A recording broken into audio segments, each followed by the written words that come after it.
So I had a medical student ask me the other day, why do we measure our blood pressure in millimeters of mercury? It's a really good question. You've probably had your blood pressure taken and you've been given a value that says something like 120 over 80. Those two values are measured in millimeters of mercury. And it's strange because we don't often use mercury. I mean, it's toxic. It's not something we really want to handle. So the reason why we use it is a throwback a couple of hundred years ago in the 19th century, so the 1800s, by a French physician called Jean-Leonard Marie Persuet. I'm sure I'm mispronouncing that name, but if you know Persuet's law, you know that it has something to do with the diameter of a vessel and the pressure that goes through it. Now, to understand all this, we need to go back to those two values, the 120 over 80. So the 120, that top value given on a blood pressure reading, that's your systolic value. Now, systolic is referring to contraction.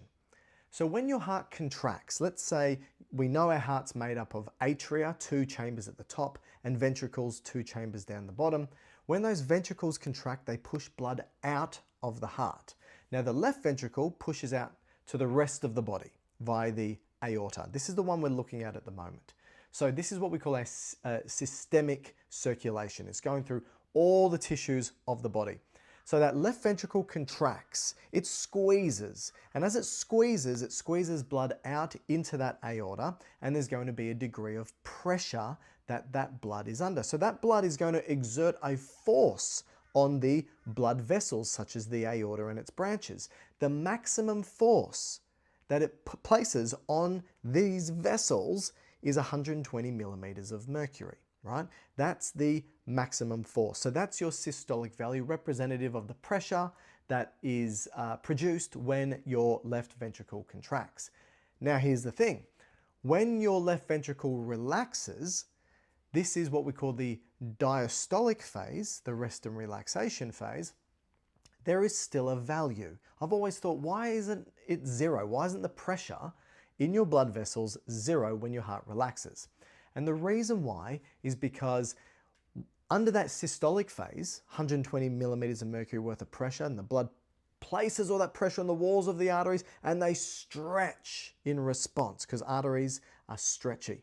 When the heart relaxes, those arteries snap back. There is what we call elastic recoil. And that elastic recoil, snapping back, continues to propagate blood through the rest of the vasculature. And this generates its own force or own pressure. And this pressure is about 80 millimeters of mercury. So the two values, 120, the systolic value, is representative of the contraction of the heart, and the diastolic value, the relaxation of the heart, is actually a representation of the elastic recoil of the vessels.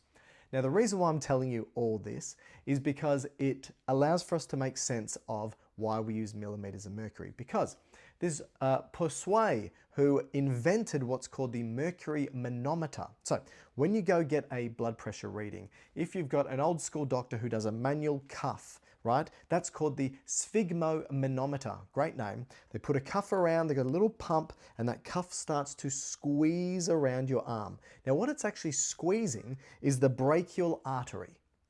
So this is an artery, so a branch of the aorta that's coming out of that left ventricle of the heart. So as the pressure increases and that cuff squeezes over the brachial artery, it's going to hit a point where the pressure is super high that it fully occludes or blocks that brachial artery. So no blood will go past it. That's why you feel like that you've got a tourniquet wrapped around your arm, right? Now, what the physician will do is slowly let the pressure off. Now, as it slowly lets the pressure off, think about it. You've got two pushing forces or two pressures in your arteries. You've got the highest pressure and then the lowest pressure, the systolic and the diastolic.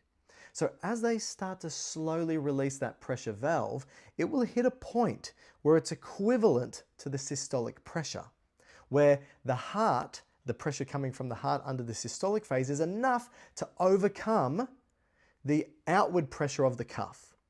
And once you get that, you can hear it with a stethoscope. That's why they use a stethoscope. And they'll hear the sound of the systolic value. They now know what your systolic value is. Then they release it again. They keep releasing the pressure until they stop hearing that shh, shh, shh of the systolic, and then they know that, oh, now the diastolic, the elastic recall is letting the blood through, and now you've got your second value, your diastolic value. Now, when you measure, so this is listening to those sounds, right? But you need to relate it to a pressure somewhere. Now, the pressure that it's measuring is measuring it in millimeters of mercury. And what this is representative of is if you were to connect that artery up to a tube that had mercury in it, the systolic value, that 120 millimeters of mercury, what that's actually saying is that when the heart contracts, it's generating enough force to displace mercury by 120 millimeters in that tube. That's it. That's what it's representing. And that the diastolic, the rest and relaxation, or the elastic recall of the vessels, is enough to displace the mercury in a tube by 80 millimeters of mercury. Now, mercury is quite dense, hence why it's used. It's actually 13.6 times more dense than water. But you could measure your blood pressure in water if you connected it up to a tube that had water in it. And because mercury is 13.6 times more dense than water, you can easily do the calculations.